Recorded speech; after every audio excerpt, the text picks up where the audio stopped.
Halo, balik lagi di channel kesayangan kita semua. Kita langsung serbu volume 3 novel Kehidupan Santai di Dunia Lain dengan Kekuatan Nge-Cheat dari level 2. Ini lanjutan dari animenya, plus banyak kejutan yang nggak terduga. Yang belum nonton animenya, mending nonton dulu. Yang udah siap-siap ngakak dan baper.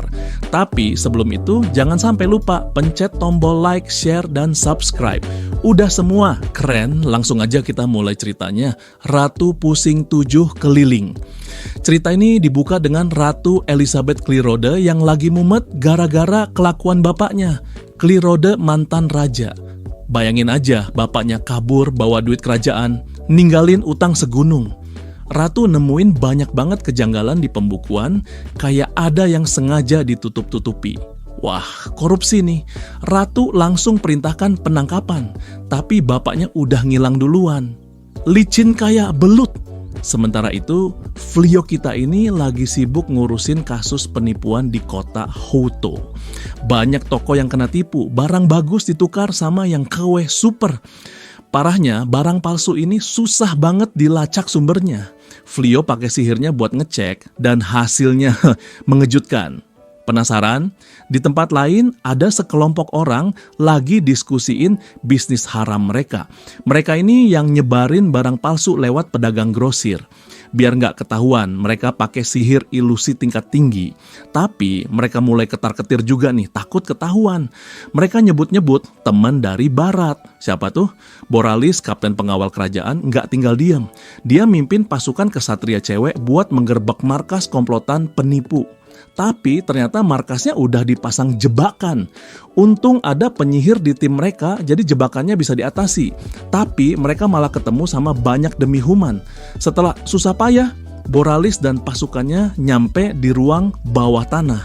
Tapi apes, informan mereka udah diikat dan penjahatnya kabur. Pindah ke benteng kegelapan, Yuigard lagi marah-marah. Dia kesel sama dua pemimpin iblis dari barat, Kinsuno dan Ginsuno, yang belum juga menyatakan kesetiaan. Yuigard curiga mereka punya rencana licik. Dia bahkan ngamuk ke sukubusnya Fufun, yang malah seneng disiksa. Waduh, masokis akut. Balik lagi ke kota Houto, Flio dan Hisui lagi diskusiin kekalahan para ksatria. Hisui bilang sejak penggerbekan gak ada lagi kasus barang palsu. Tapi dia khawatir sama penyihir kuat yang pasti terlibat. Flio udah lapor ke persekutuan pedagang dan infonya udah nyampe ke kastil Clearrode. Hisui juga ngingetin Flio soal stok seperti biasa. Ini kode buat pembelian buah lembon buat Tris yang lagi hamil. Haha, Flio ini suami idaman banget. Boralis dan pasukannya buru-buru ke tempat suci di kastil Clearrode. Ada pencurian, tapi pencurinya kabur lewat jalan rahasia. Mereka berhasil nangkep beberapa, tapi harta karun kastil udah keburu dibawa kabur. Boralis lapor ke ratu dan dia curiga mantan raja terlibat. Wah, makin seru nih. Di ruang bawah tanah kota kastil Clearrode, seorang pria lagi diskusiin keberhasilan pencurian. Ternyata mereka kerja sama iblis. Pria itu nyuruh bawahannya ngirim harta curian ke tempat yang udah ditentukan. Ada hiasan rambut berbentuk ekor rubah di petinya. Harta itu bakal disamarkan pakai sihir, terus dikirim bareng barang dagangan lain. Ratu Elizabeth Clearrode interogasi pencuri yang ketangkep. Dan ternyata mereka ini mantan pengawal pribadi bapaknya. Wah, beneran nih bapaknya dalang di balik semua ini. Di pasar grosir, dua orang lagi mindahin kotak. Salah satunya jatuh, tapi mereka buru-buru pergi. Terus ada sekelompok orang berjubah masuk ke gudang. Ada apa nih? Sekelompok orang berjubah ngambil kotak yang ada hiasan rambut ekor rubahnya. Mereka kira isinya harta karun. Tapi di sisi lain, Flio juga lagi di pasar grosir buat beli barang buat toko Hisui. Dan dia salah ambil kotak. Di markas mereka, Kinsuno dan Ginsuno, dua rubah iblis, kaget bukan main. Kotak yang mereka terima isinya bukan harta karun, tapi lembon. Mereka marah besar, curiga dikhianati. Di toko umum Hisui, Hisui dan Flio juga kaget. Kotak yang harusnya isi lembon, malah isinya benda besar yang dibungkus kain. Wah, beneran ketuker nih. Rubah iblis nyamperin mantan Raja Clearrode. Mereka nuduh dia bohong. Mantan raja ngasih daftar tujuan pengiriman buat ngelacak harta yang hilang. Salah satu tujuannya, toko umum Hisui. Kinsuno mutusin buat nyari sendiri dan nuntut ganti rugi. Uliminas, Gozal, dan Balirosa gabung sama Flio dan Hisui buat ngecek benda misterius itu. Ternyata itu kipas ajaib namanya Angin Timur. Benda ini disembunyikan pakai sihir kuat banget sampai Flio dan Gozal aja susah menganalisisnya. Rubah iblis, Kinsuno dan Ginsuno nyampe di toko. Mereka bilang Angin Timur itu punya mereka dan minta dikembalikan. Mereka nggak sadar kalau Gozal dan Uliminas itu mantan Dark One dan sekutunya gara-gara sihir concealment. Wah, pertemuan yang menegangkan. Balirosa, kesatria yang setia sama Flio, tiba-tiba disedot sama labu ajaib punya Ginsuno. Gila, serem banget. Rencananya Balirosa mau dijadiin anggur ajaib. Flio, Gozal, dan Uliminas kaget bukan kepalang. Sementara itu, di gunung sebelah barat, pahlawan rambut emas sama Tsuya lagi nyari Champion's Edge. Malah nemu baju besi hitam. Si pahlawan rambut emas langsung pakai, bukannya jadi keren, malah jadi monster. Tsuya panik, ternyata itu armor kambion, baju besi terkutuk. Pahlawan rambut emas yang udah jadi monster ngamuk nggak terkendali. Tsuya saking paniknya malah pegangan di mohawk emasnya. Kocak banget tapi juga ngeri. Balik lagi ke toko Hisui, Ginsuno nyoba pakai labu penggosok ke Gozal. Tapi Gozal kebal. Uliminas nyoba ngehentiin Gozal sampai nyatain cinta segala. Tapi Gozal tetap aja nggak bisa dihentikan. Nah, di sini Flio diam-diam pakai sihir buat ngeblokir labunya. Gozal dengan kekuatan supernya ngalahin dua rubah bersaudara itu. Dia ambil labu penggosok, terus diminum isinya. Itu cairan pelarut yang bisa ngancurin makhluk hidup. Gozal nekat banget demi nyelamatin Balirosa. Kinsuno udah seneng aja, ngira Gozal bakal mati. Gozal walaupun kena luka parah di dalam tubuhnya, berhasil ngeluarin Balirosa dari labu. Tapi tubuh Balirosa rusak parah kena asam. Gozal nenangin Balirosa, bilang dia tetap cantik. Terus Flio pakai sihir super kuat buat nyembuhin Balirosa. Semua orang kaget, terutama Uliminas. Gozal nyatain lagi perasaannya ke Balirosa dan mereka pelukan. Flio cuma bisa senyum kecut. Kinsuno ngelihat kekuatan Gozal dan sihir penyembuhan Flio langsung kabur. Dia berubah jadi wujud iblisnya, terus ngibrit bawa Ginsuno yang pingsan. Dia sumpah bakal bales dendam. Di rumah Flio ngobatin luka dalam Gozal. Balirosa yang udah sembuh total dan makin deket sama Gozal, nunjukin perhatiannya. Uliminas yang sempat nyatain cinta ke Gozal, kelihatan murung. Gozal inget pengakuan Uliminas. Malah dengan santainya nawarin Uliminas jadi istri ketiganya. Balirosa kaget. Wah, ngeharem nih. Riz, istri Flio, nanya soal hubungan Gozal, Balirosa, dan Uliminas. Riz negasin kalau dia setia sama Flio. Flio juga bilang kalau dia cuma punya Riz. So sweet, tapi agak aneh juga ya, ngomongin poligami di depan istri. Balik ke benteng klan rubah, Kinsuno dan Ginsuno nemuin rumah mereka udah hancur berantakan. Ternyata pelakunya monster yang pakai baju besi hitam dan punya mohawk emas. Itu pahlawan rambut emas yang lagi kena pengaruh armor champion. Dia bahkan udah ngancurin gunung. Rubah bersaudara ini sedih banget, rencana mereka buat nantang Yuigard jadi gagal total. Di hutan, pahlawan rambut emas dan Tsuya lagi istirahat. Mereka nyesel udah salah pakai armor champion. Pahlawan rambut emas malah nyalahin Tsuya gara-gara narik rambutnya pas dia berubah. Mereka berantem lagi deh. Dasar duo kocak, perang tanpa akhir di Clearroad. Cerita ini dimulai dengan gambaran besar tentang dunia Clearroad. Di sini manusia sama iblis lagi perang terus-terusan. Udah kayak nggak ada abisnya. The Dark One Yuigard baru aja ngelancarin serangan besar-besaran ke kerajaan sihir Clearroad. Tapi Ratu Elizabeth Clearroad, komandan pasukan Clearroad, nggak kalah cerdik. Dia berhasil ngalahin tentara kegelapan, bikin mereka rugi bandar, dan mundur. Setelah kalah telak, kedua belah pihak manusia dan iblis sama-sama fokus buat ngebangun lagi kekuatan mereka. Perang besar-besaran jadi agak reda, cuman ada pertempuran-pertempuran kecil aja.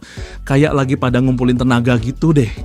Nah, di tengah-tengah situasi kayak gini, Flio dan Riz muncul.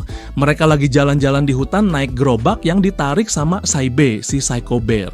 Riz ngasih petunjuk jalan, sementara Flio udah siap-siap buat ngadepin bahaya. Katanya di daerah itu sering ada penyergapan. Flio pakai topeng serigala biru, kayaknya sih buat nyembunyiin identitasnya. Pindah ke benteng batu Clear Road, ada komandan McTaulo yang lagi pusing 7 keliling. Dia berhasil nahan banyak serangan dari tentara kegelapan. Tapi sekarang dia lagi kena masalah besar. Jalur pasokan makanannya diputus sama pasukan elit Infernal Sleep. Waduh, bisa kelaparan nih pasukannya. Pas McTaulo lagi ngomel-ngomel soal pasokan yang hilang, tiba-tiba ada ledakan. Ternyata karavan pasokan yang baru aja datang diserang lagi. McTaulo langsung lari buat ngecek. Dia ngelihat ada sesuatu yang geraknya cepet banget di tengah-tengah pertempuran. Tah, apaan tuh? Sekarang kita pindah ke sudut pandang Dalkhorst, kapten tim penyerang dari Tentara Kegelapan. Dia dan pasukannya lagi dikejar-kejar sama serigala putih yang cepet banget. Dalkhorst nyadar, itu serigala iblis yang katanya berpihak sama manusia. Wah, bahaya nih. Ternyata serigala putih itu adalah Riz. Dan yang ngejar pasukan penyerang itu adalah Flio, naik gerobak yang ditarik.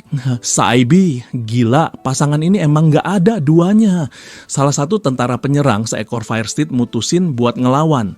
Dia nyerang serigala iblis dan gerobaknya pakai api. Dengan bantuan sihirnya, Flio dengan gampang ngalahin sisa pasukan penyerang, termasuk kapten mereka, Dalkhorst. Dia pakai mantra buat ngeberatin mereka, bikin mereka nggak bisa gerak. Riz dalam wujud serigalanya bantuin ngumpulin para tawanan. Keren banget. Balik ke benteng, Flio ngenalin dirinya sebagai pemilik toko umum Flio Riz. Dia nunjukin kemampuannya buat bikin portal sihir. Gila, ini sih bisnis revolusioner. Dengan portal ini, dia bisa ngirim pasokan langsung dari tokonya di kota Houtou.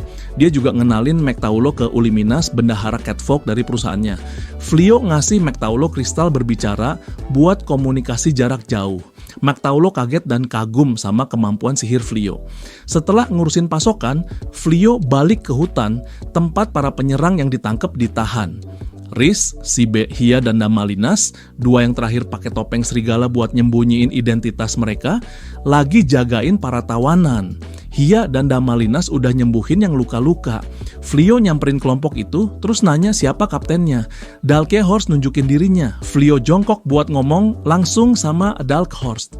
Flio, diplomat di medan perang. Setelah nangkep pasukan penyerang, Flio nginterogasi kapten mereka, Dalkhorst. Bukan yang hukum, Flio malah nawarin mereka bebas. Syaratnya, mereka harus nyampein pesan ke komandan Tentara Kegelapan. Kami berharap untuk perdamaian.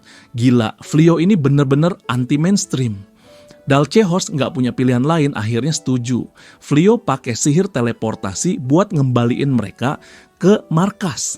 Di markas Tentara Kegelapan, Dalkhorst nyampein pesan Flio ke komandannya, Sleep yang udah kenyang sama perang antara manusia dan iblis, bingung dan gak percaya. Perdamaian kayaknya mustahil.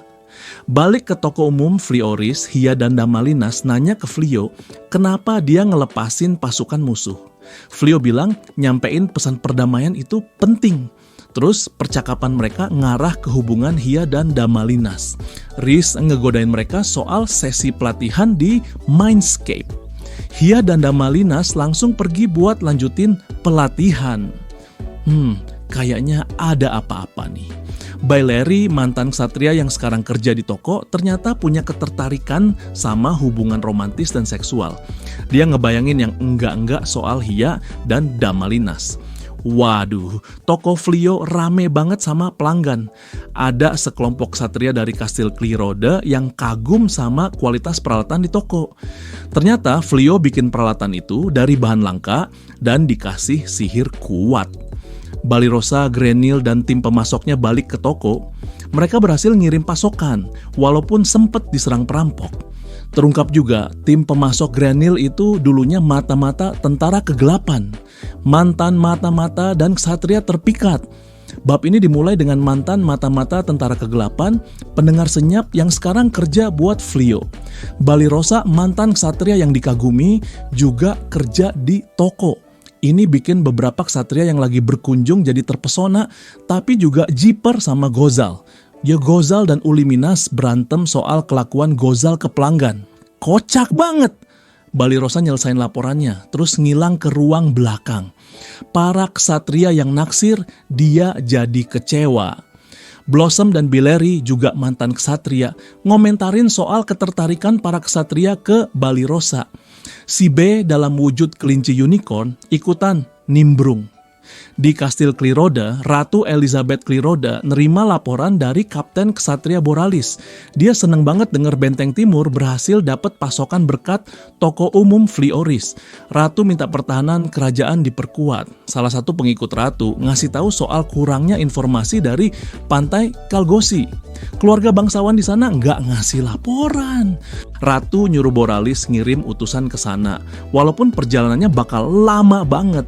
Dia juga nyaranin buat minta bantuan penyihir buat pakai sihir teleportasi. Wah, ada misteri baru nih. Setelah rapat yang bikin tegang, Ratu Elizabeth Kliroda balik ke kamarnya. Dia mikirin Flio, terus ngeliat penampakan aneh di cermin.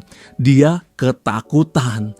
Sementara itu di rumah Flio, Rhys ngerasain ada yang gak beres di depan cermin. Dia jadi curiga dan gelisah. Pahlawan rambut emas dan Suya, mereka nyergap karavan gerobak di hutan. Pahlawan rambut emas pakai sekop bor artefak kuat buat bikin lubang di bawah gerobak. Suya pakai permata ajaib buat bikin layar asap. Suya pura-pura jadi bagian dari tentara kegelapan buat nakut-nakutin kru gerobak, tapi aktingnya jelek banget. Setelah kru gerobak kabur, pahlawan rambut emas muncul dari lubang dan siap buat ngejarah gerobak. Suya yang masih dalam penyamaran ngira pahlawan rambut emas itu musuh. Dia malah mohon-mohon ampun. Pahlawan rambut emas nyuruh Suya cepetan karena kru gerobak bisa balik kapan aja. Pahlawan rambut emas dan Suya berhasil ngerampok gerobak. Pahlawan rambut emas ngeyakinin Suya kalau gerobak itu pasti bawa barang ilegal. Tapi dia juga ngomel soal akting Suya yang jelek. Mereka berantem lagi deh. Di sebuah bangunan, mantan Raja Klirodo yang digulingkan, yang sekarang dikenal sebagai Raja Bayangan, lagi bersekongkol sama Kinsuno dan Ginsuno. Mereka nungguin barang curian yang jadi bagian dari rencana mereka buat ngerebut kekuasaan lagi. Tapi rencana mereka berantakan. Anak buah Raja Bayangan ngasih tahu kalau karavan yang bawa barang curian udah disergap dan barang-barangnya hilang. Waduh, kacau balau. Raja Bayangan dan Rubah bersaudara. Mimpi buruk yang jadi nyata. Raja Bayangan dan dua rubah bersaudara, Kinsuno dan Ginsuno, lagi putus asa banget. Mereka ngandelin barang curian buat ngebiayain operasi mereka, tapi malah hilang. Bener-bener mimpi buruk. Raja Bayangan yang udah emosi tingkat dewa, nyuruh anak buahnya buat nyewa tentara bayaran. Tujuannya, nyari barang curian yang hilang. Tapi yang mereka temuin cuma gerobak kosong. Waduh, makin ancur aja nih rencana. Sementara itu, pahlawan rambut emas dan Suya lagi kabur-kaburan dari penjaga kota. Mereka ketahuan mau jual barang curian. Ternyata barang-barang itu campuran barang curian asli dan barang palsu dari Raja Bayangan. Mereka ketahuan gara-gara sensor ajaib. Alat baru yang dipakai di seluruh kota buat ngedeteksi barang curian dan barang KW. Suya yang kecapean lari, pingsan. Pahlawan rambut emas yang udah kayak babu terpaksa gendong dia. Mereka berhasil kabur ke ganggang belakang kota. Kocaknya mereka ini gak sadar kalau tindakan mereka udah ngerusak rencana Raja Bayangan. Balik ke toko umum Flioris, Belano, guru dari College of Magic, lagi kagum sama sensor ajaib. Ternyata alat canggih ini buatan Flio. Tujuannya buat ngelawan masalah yang disebabin sama skema Raja Bayangan. Terungkap juga Flio lagi pergi sama Rhys buat ngurusin permintaan mendesak. Uliminas nanya ke Belano, apa ada peluang buat toko umum Flioris buka cabang di College of Magic, khususnya di kantin. Katanya banyak siswa yang bawa bekal sendiri. Belano bilang air minum di sana gratis. Uliminas langsung nyatet, ini bisa jadi peluang bisnis. Wah, otak bisnisnya jalan terus nih. Pindah ke Benteng Gelap, Yuigarde lagi gak sabar soal restrukturisasi tentara kegelapan. Dia nanya ke Fufun, apa mereka udah siap nyerang Kastil Kliroda? Wah, kayaknya perang besar bakal segera terjadi lagi nih. Yuigarde dan pasukan naga yang menyedihkan. Fufun yang lagi ngelayanin Yui Garde ngelapor kalau susah banget nyari anggota baru buat tentara kegelapan. Yui Garde yang udah naik pitam nyuruh buat manggil naga. Tapi pasukan naga yang dulunya kuat sekarang udah nggak ada apa-apanya. Mereka udah kalah berkali-kali, bahkan gagal ngejar Flio. Iblis yang dikirim Yui Garde nemuin gua naga udah hampir kosong. Mereka ketemu Wine, cewek Wyvern, satu-satunya anggota baru pasukan naga. Wine mau gabung karena diiming-imingi makanan banyak banget.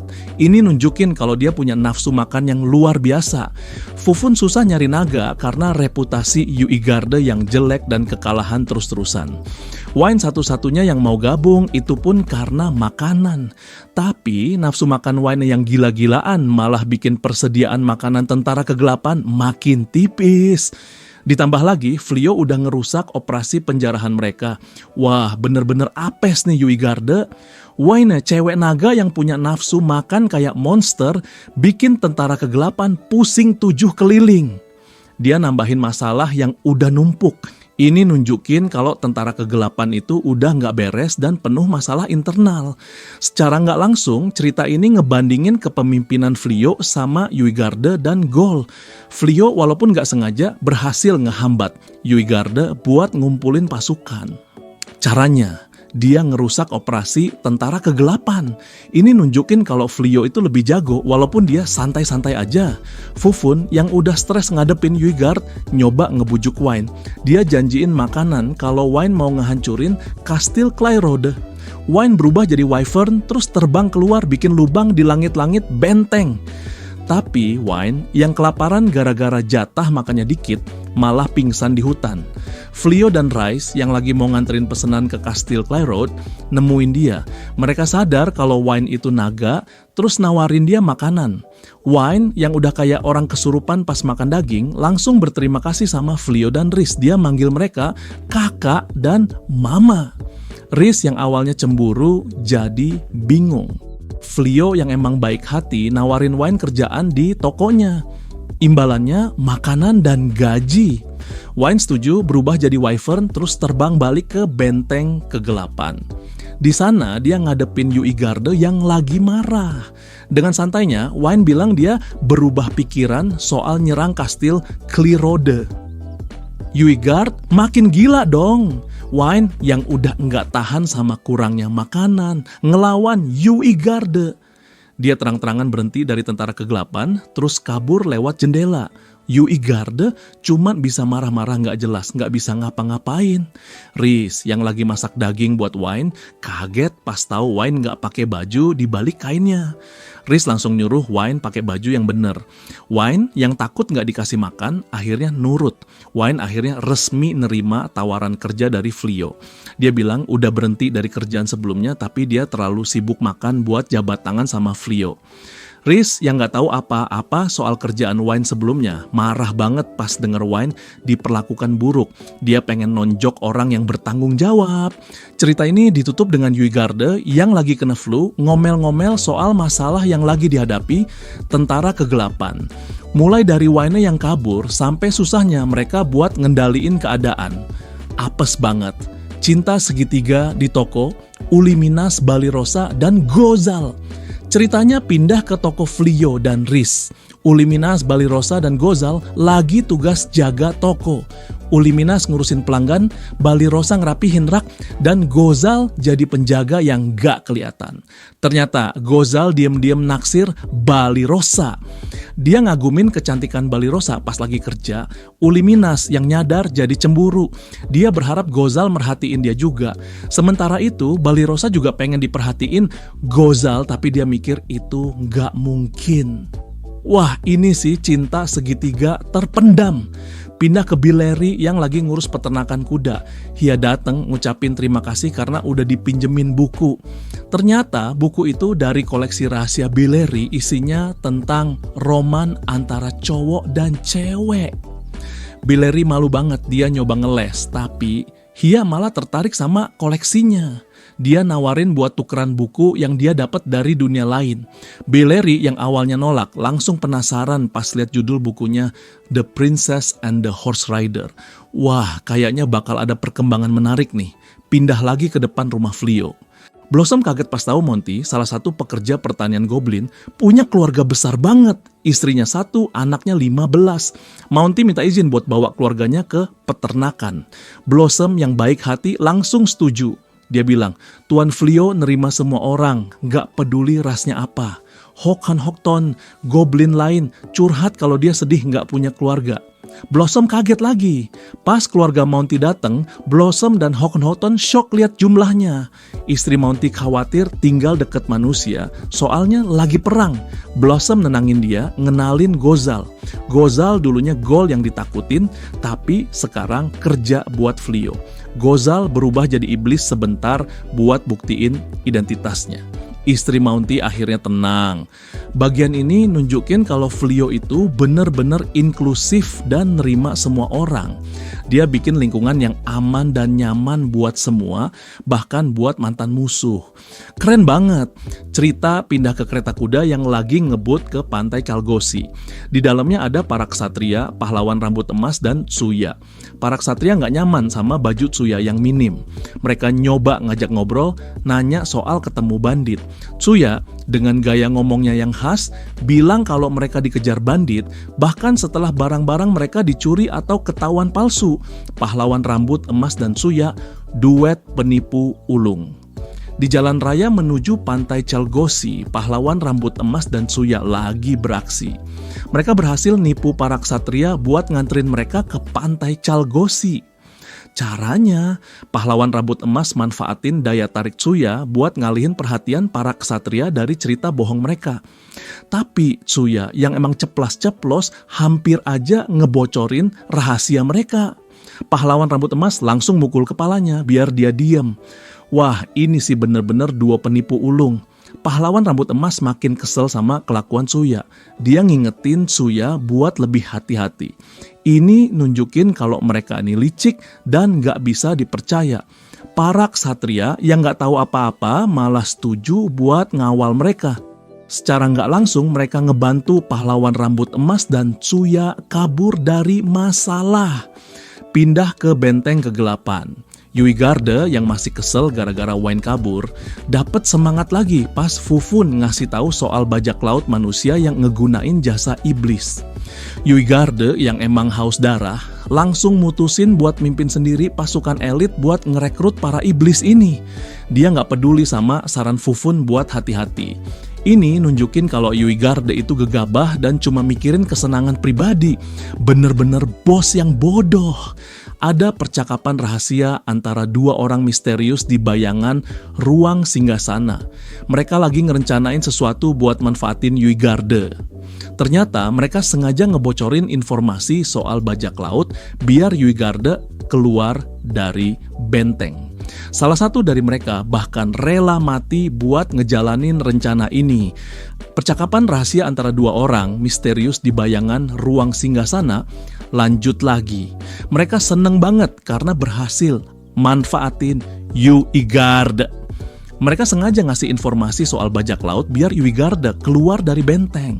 Salah satu dari mereka yang kayaknya setia banget janji bakal ngelanjutin rencana mereka walaupun nyawa taruhannya. Siapa sih mereka ini? Apa tujuan mereka sebenarnya? Bikin penasaran tingkat dewa. Sekolah tinggi sihir Hauto, Belano dan kelas yang membludak pindah ke sekolah tinggi sihir Hauto. Belano yang juga anggota keluarga Flio kaget pas lihat kelas sihir pertahanannya penuh banget sama murid. Ternyata dia jadi populer banget gara-gara tingkah lakunya yang lucu. Belano yang punya masalah sama keramaian jadi panik. Dia minta bantuan Taklight, petugas administrasi. Taklight bilang banyak murid yang pengen masuk kelas Belano walaupun gak ada tempat. Belano yang baik hati minta biar ukuran kelasnya dibatesin. Akhirnya murid-murid harus ngantri buat masuk kelas Belano. Di rumah Flio, Riz, istrinya Flio lagi galau di dapur. Dia dikelilingi peti-peti lembon, buah yang asem banget. Dia beli banyak banget buat persiapan kalau dia hamil nanti. Tapi sekarang dia sadar kalau dia lebay. Wine, si Wyvern nyobain lembon dan langsung gak doyan. Riz yang gak mau rugi nyari cara buat ngolah lembon. Dia buka buku masak yang dia beli di kota Sojieya. Dia nemu resep yang kayaknya enak, terus dia nyoba bikin. Wah, kira-kira bakal jadi apa ya? Riz, dari lembon asem jadi kue lezat. Rhys yang lagi semangat-semangatnya mulai ngolah lembon di dapur. Wine dan Saibe yang penasaran ngeliatin dia dengan antusias. Rhys dengan gaya sok jago masak bilang kalau dia bakal bikin yang terbaik. Dia mulai nyampur bahan, pakai cakar serigalanya buat ngupas dan meres jus lembon. Wah, kayak master chef aja nih. Akhirnya, kue lembon buatan Rhys jadi juga. Dia bagiin ke Wine dan Saibe dan mereka doyan banget. Rhys yang emang pinter bisnis langsung kepikiran buat jual kuenya di toko umum Flio Rhys. Wine dan Saibe langsung minta nambah. Ini sih bukti kalau kue buatan Rhys emang enak banget. Flio, Rhys Wine, dan Balirosa lagi dalam perjalanan pulang dari Kastil Kliroda. Wine lagi asik makan, sementara Balirosa lagi mikirin perhatian yang dia dapat dari para ksatria. Rhys ngegodain Balirosa, tapi Balirosa malah jadi bingung, mikirin Gozal. Tiba-tiba Wine lihat ada titik di langit. Flio dan Rhys juga ikutan lihat. Titiknya gerak-gerak aneh, tapi kayaknya menuju ke arah mereka. Apaan tuh? Bikin penasaran. Gozal, Uliminas, dan Balirosa, cinta segitiga yang bikin ribet. Di toko Flio Rhys, Gozal ngerasa Balirosa nggak nyaman sama perhatian yang dia dapat. Uliminas, yang kayaknya cemburu, malah nyuruh Gozal buat nemuin Balirosa. Gozal yang bingung bilang kalau dia sayang sama Uliminas dan Balirosa. Dia nyium Uliminas, tapi Uliminas malah kabur ke ruang belakang. Gozal jadi bingung sendiri. Ini sih cinta segitiga yang rumit banget. Balik lagi ke Flio dan kawan-kawan, ternyata titik di langit itu adalah seorang pria burung yang lagi jatuh. Flio langsung pakai sihir buat ngelambatin jatuhnya. Si B dengan sigap bawa kereta ke tempat pria itu. Wah, penyelamatan yang keren. Pria burung yang diselamatin itu namanya Loplans. Dia bawa pesan penting dari Pantai Kalgosi. Katanya Pantai Kalgosi lagi diserang bajak laut dan mereka butuh bantuan. Loplans minta bantuan Ratu Elizabeth Clearroad, tapi bantuan biasa bakal kelamaan. Flio nawarin jasa tentara bayarannya yang sebenarnya dia dan teman-temannya yang nyamar. Dia bilang kalau mereka punya transportasi super cepat. Ratu Elizabeth Clearroad yang tahu identitas asli Flio setuju.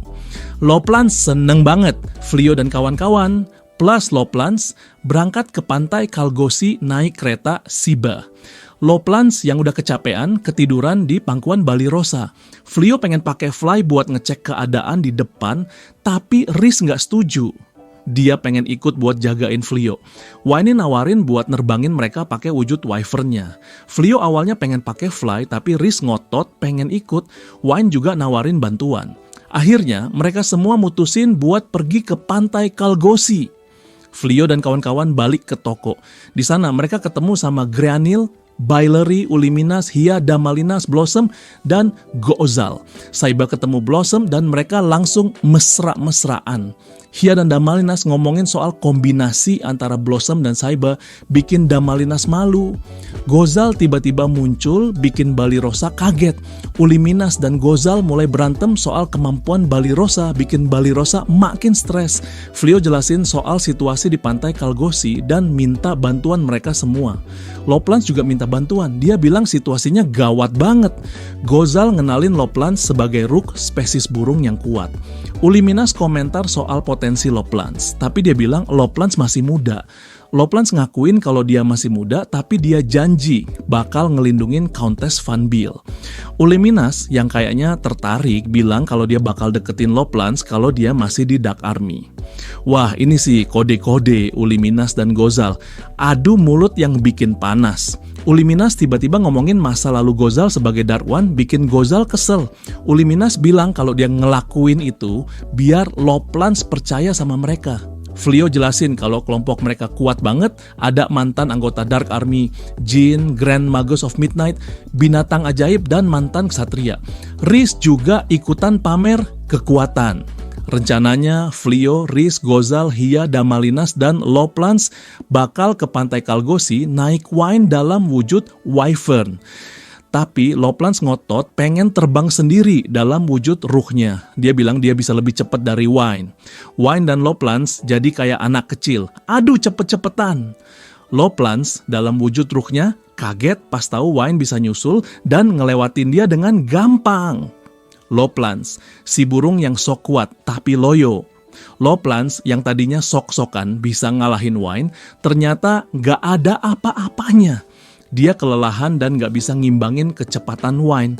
Besok paginya, Wine terus terbang, sesekali berhenti buat makan binatang ajaib yang ditangkep dan dimasak sama Flio, Gozal, atau Hia. Damalinas nyesel gak bisa bantu karena dia lambat, tapi Hia muji dia karena tahu batas kemampuannya. Hia yang emang sadis mikirin hukuman buat Loplans karena udah bikin susah Flio. Loplans yang masih ketinggalan udah pasrah aja.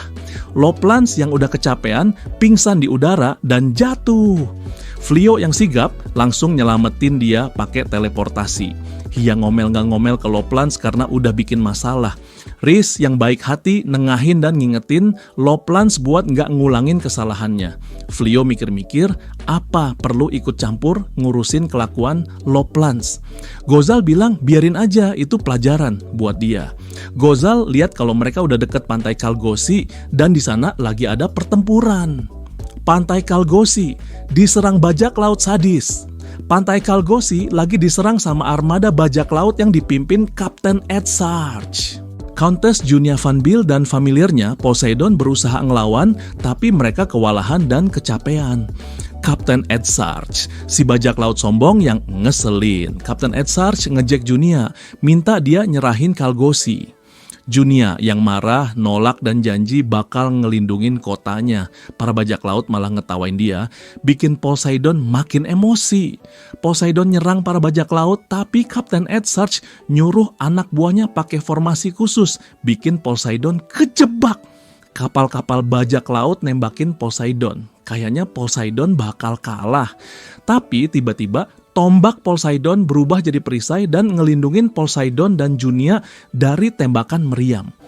Tombak Poseidon yang ternyata adalah seorang demi-human panther bernama Rolindeim berubah jadi perisai. Tapi dia terluka parah karena nahan tembakan meriam. Junia yang udah kehabisan sihir ditangkap Poseidon pas dia jatuh. Kapten Ed Sarge nyuruh anak buahnya buat nangkep Poseidon dan Junia. Mereka nembakin meriam lagi. Rolindeim berusaha berubah lagi tapi nggak bisa karena luka-lukanya. Dia jatuh ke laut. Poseidon ngelindungin dia dan Junia pakai badannya. Gozal, pahlawan bertopeng serigala hitam, datang. Tiba-tiba muncul seorang pria bertopeng serigala hitam. Itu Gozal. Dia dengan gampangnya nangkis tembakan meriam dan ngehancurin sebagian besar kapal bajak laut. Dia ngenalin dirinya sebagai keadilan Gozal. Kapten Ed Sarge yang marah dan bingung nyuruh anak buahnya yang masih son hidup buat nyerang Gozal. Flio, duo pahlawan bertopeng, siap beraksi. Flio yang pakai topeng serigala biru gabung sama Gozal. Dia bilang, Gozal nggak usah pakai nama keadilan Gozal kun lagi. Ternyata mereka nyampe duluan pakai akselerasi super karena mereka ngerasain ada pertempuran. Karena musuhnya beda, mereka mutusin buat pakai topeng yang mereka pakai pas ngelawan pasukan kegelapan. Kapten Ed Sarge nyuruh anak buahnya nembak lagi. Tapi Flio dengan gampangnya membekukan tembakan meriam di udara. Para bajak laut kaget banget. Flio nyamperin Poseidon, ngenalin dirinya, dan bilang kalau mereka adalah tentara bayaran yang disewa toko umum Flioris. Mereka dikirim atas permintaan Loplans. Dia bilang kalau bantuan lagi OTW dan dia sama Gozal bakal ngurus sisanya. Gozal yang gak sabaran minta Flio buat cepet-cepet nyelesain pertempuran. Flio minta Gozal buat gak ngebunuh para bajak laut. Dia bilang mungkin aja mereka bukan orang jahat dan suatu saat bisa berubah. Gozal setuju. Kapten Ed Sarge yang udah putus asa manggil 3 monster raksasa, Squidra, Turtra, dan Shrimpdra. Sementara itu Yuigarda si kegelapan yang lagi jalan sama Doppladler Hugi-Mugi tahu soal monster-monster itu. Dia tertarik karena mereka suka ngamuk. Dia pengen ngerekrut mereka, nawarin makanan. Yorminit si putri ular diam-diam nggak suka sama Yuigarda. Gozal dengan gampangnya ngalahin 3 monster itu cuma pakai satu mantra. Petir Poseidon yang tadinya susah payah ngelawan mereka, kaget banget. Gozal kecewa karena pertarungannya gampang banget. Tapi Flio ngingetin dia kalau masih ada sisa bajak laut yang harus diurus. Gozal nyamperin Kapten Ed Sarge. Kapten nyuruh anak buahnya nembak tapi Flio nahan tembakan meriam lagi. Gozal ngehancurin kapal Kapten Edsarch. Kapten kabur pakai skoci dan janji bakal bales dendam. Gozal nanya kenapa Flio ngebiarin Kapten Edsarch kabur. Dia khawatir kapten itu punya kapal tersembunyi. Flio bilang dia udah ngirim pesan telepati ke Rhys buat ngurus itu. Kapten Edsarch nyampe di markas pulaunya yang tersembunyi. Tapi dia kaget karena markasnya lagi diserang dan dihancurin sama kelompok Rhys. Mereka pakai berbagai wujud dan mantra yang kuat buat ngehancurin kapal, bangunan, dan persediaan bajak laut. Kapten Edsarch yang ngeliat kehancuran total dari skocinya jadi gila. Dia ketawa-ketawa sendiri di tengah keputusasaan. Kediaman Van Biel, pertemuan yang canggung. Flio dan Gozal nyampe di rumah sederhana keluarga Van Biel. Di sana ada Countess Junia Van Biel yang gugup dan tertutup sama familiar-familiarnya Poseidon dan Rolindeim. Mereka lagi nunggu. Junia susah banget buat ngomong makasih ke Flio dan Gozal karena dia emang pendiam dan susah ngomong. Familiar-familiarnya berusaha nyemangatin dia. Flio lihat Wine datang dalam wujud Wyvern, bikin Poseidon dan Rolindeim kaget. Wine mendarat dan Flio muji dia karena udah kerja keras. Setelah semua orang turun dari Wine goyang-goyangin lehernya. Gara-gara itu, Loplans kelempar ke laut. Wine yang udah balik jadi manusia dengan santainya bilang kalau ada serangga di lehernya. Astaga, ada-ada aja. Loplans ngomel-ngomel ke Wine karena udah ngelempar dia ke laut. Mereka berantem sengit sampai akhirnya Flio turun tangan. Wine akhirnya minta maaf tapi dia ngeliatin belahan dada Loplans, bikin mereka berantem lagi. Duh, ini sih kayak anak kecil. Junia Van Biel akhirnya berhasil ngucapin terima kasih ke Flio walaupun susah payah. Maklum, dia emang susah ngomong. Poseidon ngajak kelompok Flio buat nginep di mansion dan nikmatin pantai. Flio yang belum pernah ke pantai langsung semangat. Mereka semua mutusin buat istirahat dan berenang. Asik, Hugi-Mugi yang bawa Yuigarde mendarat di dekat benteng kegelapan. Fufun pakai cincin ajaib buat ngomong sama Chalsiim si kerangka. Chalsiim ngasih tahu kalau benteng lagi diserang pemberontak. Fufun sadar kalau pertahanan mereka, sisa-sisa pemberani, nggak cukup kuat. Yorminit tertarik sama cincin ajaib Fufun. Dia juga sadar kalau pemberontak sengaja nyerang pas Yuigarde lagi pergi. Dia yakin pasti ada mata-mata di dalam benteng. Yorminit nyesel udah berpihak sama Yuigard. Dia ingat kepemimpinan Gol dan sadar kalau tindakan mereka malah bikin Yuigard bangkit dan bikin pemberontakan. Walaupun Yuigard kesel sama desahannya, Yorminit mutusin buat pergi ke benteng kegelapan buat nakut-nakutin para pemberontak. Yorminit dalam wujud lamianya dengan gampangnya nyerang dan ngalahin para pemberontak yang jaga benteng kegelapan. Dia kuat banget. Yuigarde balik ke benteng dan mulai nyerang para pemberontak yang udah pingsan. Dia nggak peduli sama Fufun yang minta dia buat nahan diri dan nangkep mereka buat jadi budak. Fufun manggil tim spesialisnya yang dipimpin Kokesti dan Dr. Mephisto buat ngumpulin para pemberontak yang pingsan. Mereka dibawa ke penjara bawah tanah buat ditaklukin. Tim ini fokusnya bukan buat bertempur tapi buat riset dan perawatan medis. Yuigarde terus aja ngancurin bagian-bagian benteng kegelapan. Dia nggak peduli sama Fufun yang minta dia berhenti karena biaya perbaikannya mahal banget. Zanzibar, pemimpin pemberontak, terluka dan sadar kalau serangannya ke benteng gagal. Dia nyalahin dua hal, perlawanan nggak terduga dari sisa-sisa pemberani dan kembalinya Yuigarde yang lebih cepat dari perkiraan. Walaupun mundur, Zanzibar janji bakal ngalahin Yuigarde dan jadi Dark One yang baru. Dia dan sisa pemberontak kabur ke hutan. Walaupun rencana Zanzibar gagal, berita soal pemberontakan iblis lawan Yuigarde nyebar cepet banget di antara para iblis. Pahlawan rambut emas dan Tsuya ditawarin kerja. Pahlawan rambut emas dan Tsuya pamitan sama para ksatria dari kereta cepat. Pahlawan rambut emas kesel sama para ksatria dan khawatir soal keuangan mereka. Mereka nggak bisa jual barang curian karena ada sensor ajaib. Tiba-tiba ada seorang pria kecoklatan yang nawarin mereka pekerjaan. Pahlawan rambut emas setuju buat dengerin. Yuigard senang dan ngasih hadiah aneh. Yuigard yang seneng banget karena berhasil ngalahin Zanzibar, muji Chalsiim si kerangka karena udah ngejaga ruang tahta. Dia ngomel-ngomel ke Infernals karena nggak bisa nangkep Zanzibar. Kalsiim minta promosi sebagai hadiah, dia pengen jadi salah satu dari 4 neraka. Yuigard awalnya kaget dan marah, tapi akhirnya setuju. Semua orang di ruang tahta kaget. Calcium si kerangka yang seneng banget gabung sama 4 neraka. Dia duduk bareng mereka di ruang singgasana, bikin Sleep kaget. Promosi Calcium jadi berita yang cepet nyebar di antara para iblis. Ratu Elizabeth Clayrod sibuk kerja tapi sempat ngemil.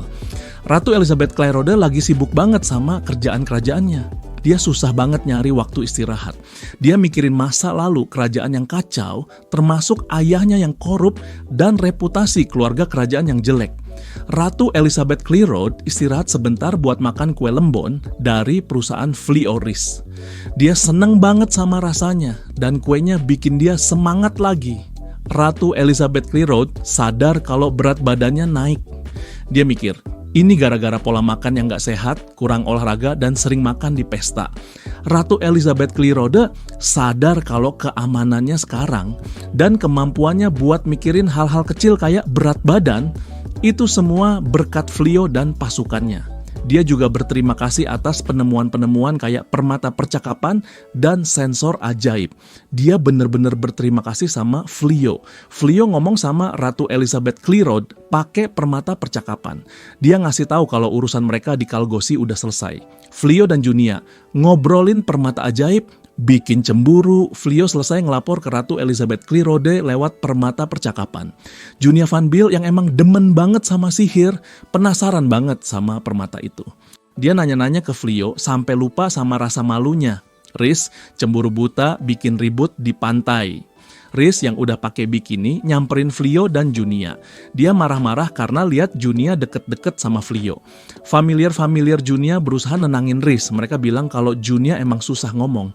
Hia pakai sihir teleportasi buat bikin portal biar penghuni rumah Flio yang lain bisa ikutan ke pantai. Si beruang pusiko datang duluan, bikin rusuh.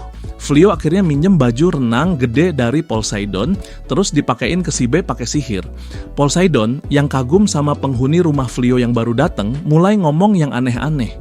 Junia yang kesel langsung ngehukum dia pakai palu ajaib.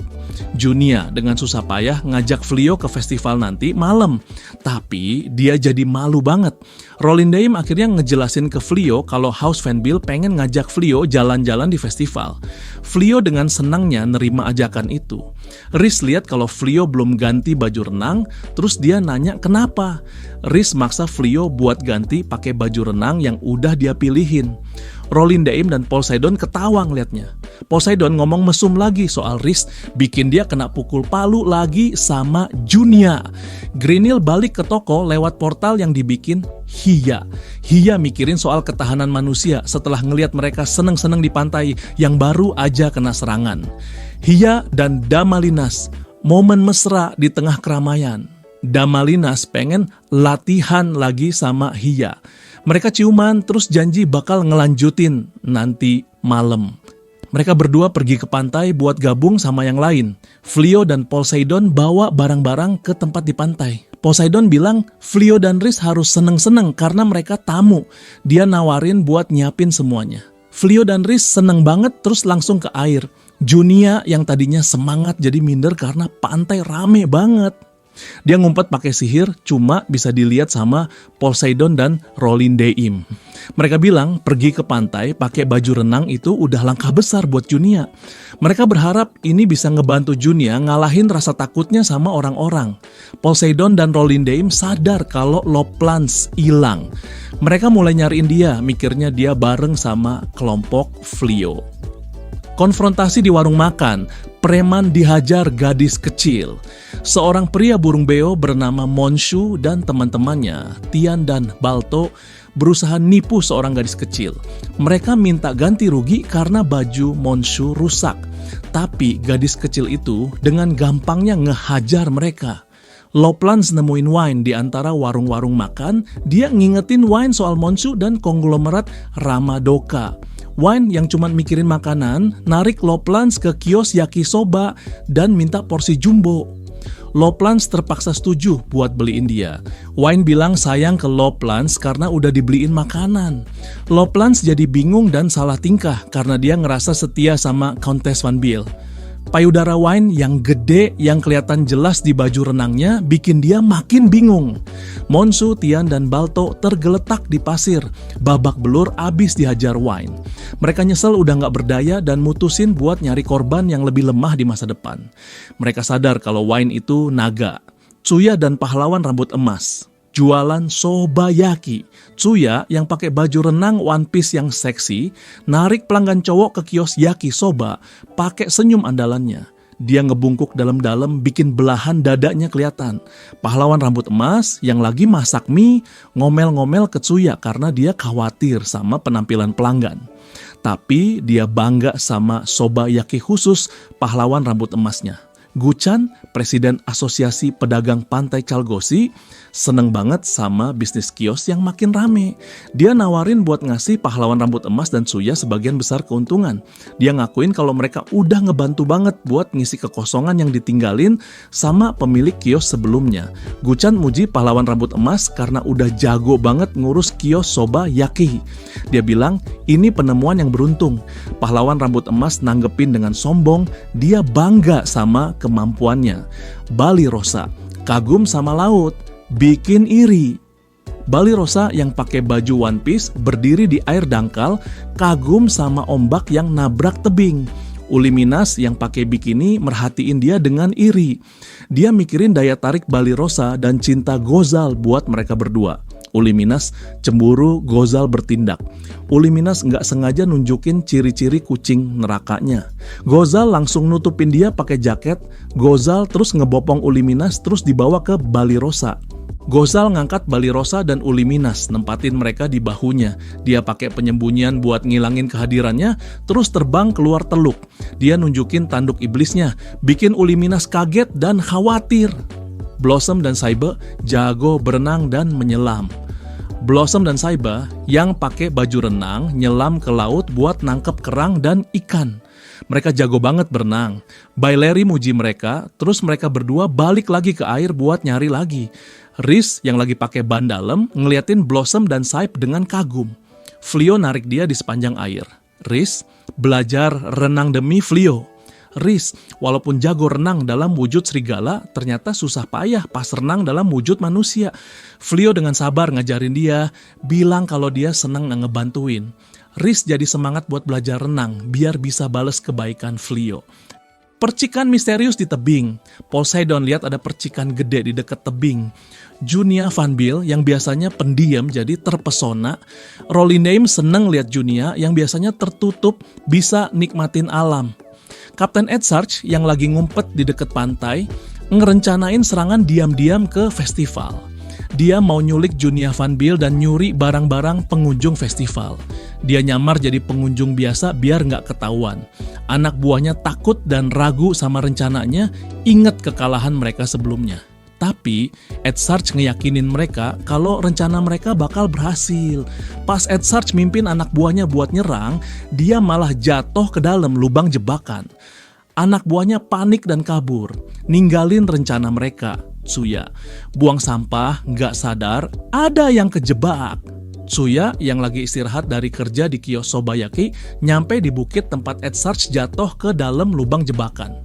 Dia nemuin lubang itu yang dibikin sama pahlawan rambut emas. Dia mulai buang sampah yang dikumpulin dari berbagai kios ke dalam lubang itu. Suara Edsarch kedengeran dari dasar lubang, tapi nggak ada yang dengar. Festival Pantai Calgosi meriah dan penuh warna. Festival Pantai Calgosi lagi seru-serunya. Orang-orang masih pakai baju renang, nungguin iluminasi malam di laut, pakai lentera ajaib. Blano yang pakai baju renang ngerasa nggak nyaman karena jadi pusat perhatian. Flio yang ngertiin dia nawarin kaosnya. Blano seneng banget dan malu. Riz mesra-mesraan sama Flio. Riz manfaatin kesempatan itu buat deket-deket sama Flio. Dia bilang kalau dia seneng jadi istrinya dan dia seneng deket-deket sama Flio. Flio jadi malu. Wine makan dengan rakusnya di berbagai warung makan. Blossom dan Poseidon seneng ngelihatnya. Poseidon seneng sama kebersamaan Blossom dan dia minum banyak. Dia seneng banget sama dada Blossom yang gede. Rolindeim cemburu nyolong duit Poseidon. Rolindeim yang kesel sama kelakuan Poseidon ke Blossom pakai kemampuan berubah wujudnya buat nyolong tas Poseidon. Tas itu isinya uang yang dikasih sama House Van Bill buat bayar makanan dan pengeluaran wine. Rolindeim nyolong uang dari Poseidon yang gak sadar sama sekali. Dia ngasih sebagian ke wine buat lanjut makan. Kelompok itu terus balik ke mansion Van Bill buat acara selanjutnya. Uliminas dan Balirosa, gencatan senjata demi Gozal. Uliminas dan Balirosa akhirnya gencatan senjata demi cinta mereka ke Gozal. Gozal sendiri bingung sama kesepakatan mereka. Rhys ngomentarin situasi mereka, sementara Flio lega karena Rhys deket sama dia. Blossom nanya soal latihannya Hia dan Damalinas. Bellery jadi nggak nyaman dan ngeles dari pertanyaan itu. Siba ketiduran, Bellano meluk dia masih mabok dan meluk kaos Flio.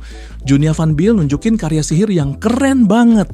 Dia ngeluarin cahaya yang gak kehitung jumlahnya ke langit malam, bikin semua orang yang datang terpukau.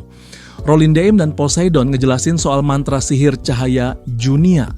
Flio dan Rhys, momen romantis di tengah kemeriahan. Flio dan Rhys nikmatin momen romantis berdua, ngeliatin karya sihir, dan seneng bisa bareng. Rubah licik, bergerak dalam kegelapan, Kintsuno si emas dan Gintsuno si perak yang lagi nyamar, nyelinap ke arah toko umum Flioris. Mereka dapat informasi kalau Flio dan teman-temannya lagi di pantai Kalgosi. Saudari rubah iblis, Kintsuno dan Gintsuno, nyoba nyerang toko umum Flioris. Mereka mikir Flio dan Gozal lagi nggak ada. Mereka ngirim anak buahnya bawa magibom, tapi malah ketangkep. Greanil, si ahli jebakan. Greanil, kepala petugas persediaan toko, udah dikasih tahu sama Uliminas soal kemungkinan serangan. Dia udah nyiapin jebakan. Mereka nangkep anak buah rubah dan ngejebak para suster pakai magibom mereka sendiri. Magibom meledak, tapi para suster rubah selamat dengan cara gali terowongan. Greanil dan anak buahnya ngejar mereka. Perpisahan di rumah Van Bill, rencana masa depan. Flio dan teman-temannya sarapan di rumah Van Bill, terus siap-siap buat pergi. Junia makasih ke mereka atas bantuannya. Rolindeim ngenalin 3 gadis binatang iblis baru yang dulunya kerja buat Blackbeard Corsair dan sekarang bakal kerja buat House Van Bill. Poseidon, kehilangan tas, bikin panik. Poseidon nyamperin Flio, nanyain soal tas kainnya yang hilang. Dia biasa pakai tas itu diikat pinggangnya. Flio pakai mantra pencarian buat nyari tas Poseidon yang hilang. Dia lihat kalau Rolindeim yang megang. Dia bilang ke Poseidon kalau tasnya bakal ketemu. Terus dia ngasih tahu Rolindeim lewat telepati buat balikin tasnya. Wine, pamitan sama Loplans, bikin penasaran. Wine mau pergi lewat portal, tapi Loplans ngehentiin dia. Dia bilang kalau dia bingung sama kebiasaan tidurnya Wine. Wine ngajak dia main lagi, terus mereka jabat tangan. Aries bilang ke Loplans kalau Wine pengen main lagi sama dia. Flio ngajak Junia dan rombongannya buat datang ke kota Hoktou. Dia nawarin buat pakai permata percakapan biar gampang. Dia bilang, mereka sama-sama tertarik sama sihir, dan mungkin bisa ngomongin bisnis sama Junia. Beliana, gadis misterius dengan sabit. Di gerbang benteng kegelapan, ada seorang gadis bernama Beliana. Dia pakai baju gaya gotik Lolita, dan bawa sabit. Dia minta buat ketemu sama si kegelapan, Yui Garde. Dia dihadang sama prajurit golem, yang curiga kalau dia mata-mata. Beliana bergabung dengan tentara kegelapan. Di ruang tahta, Beliana ngejelasin ke Yui Garde kalau dia dan keluarganya gak puas sama pemberontakan Zanzibar. Mereka pengen gabung sama tentara kegelapan. Dia minta cincin iblis sebagai tanda kesetiaan, dan dia pengen naik pangkat berdasarkan prestasi. Yui Garde langsung nerima Beliana dan keluarganya. Dia nyuruh Pufun buat nyiapin cincin iblis. Pufun khawatir Beliana itu mata-mata, tapi Yui Garde gak peduli. Yorminit curiga sama rencana Chalsim.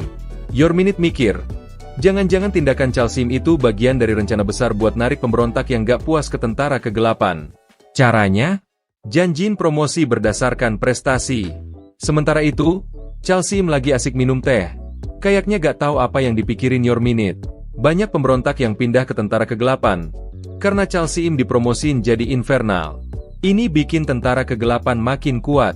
Zanzibar, pemimpin pemberontakan, frustrasi karena banyak yang pindah ke tentara kegelapan.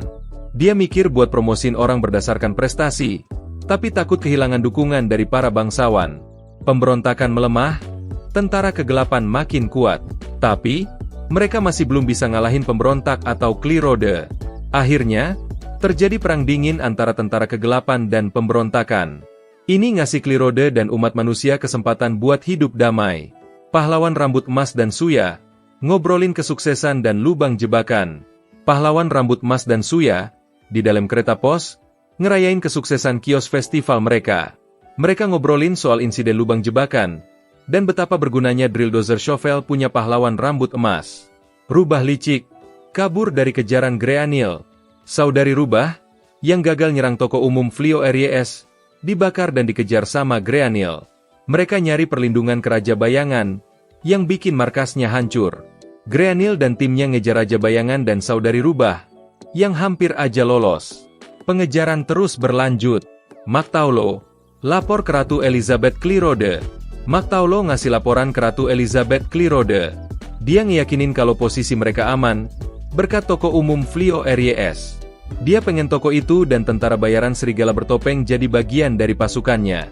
Mactaulo udah berkali-kali minta Flio buat kerja sama dia, nawarin harga berapapun. Tapi, Flio selalu nolak, bilang kalau dia cuma pedagang. Ratu Elizabeth Klirode juga pengen Flio jadi pahlawan resmi, tapi dia nghormatin keras kepalanya Flio. Dia berharap bisa ngakhirin perang dengan bantuan Flio. Goblin, kerja keras, hidup damai.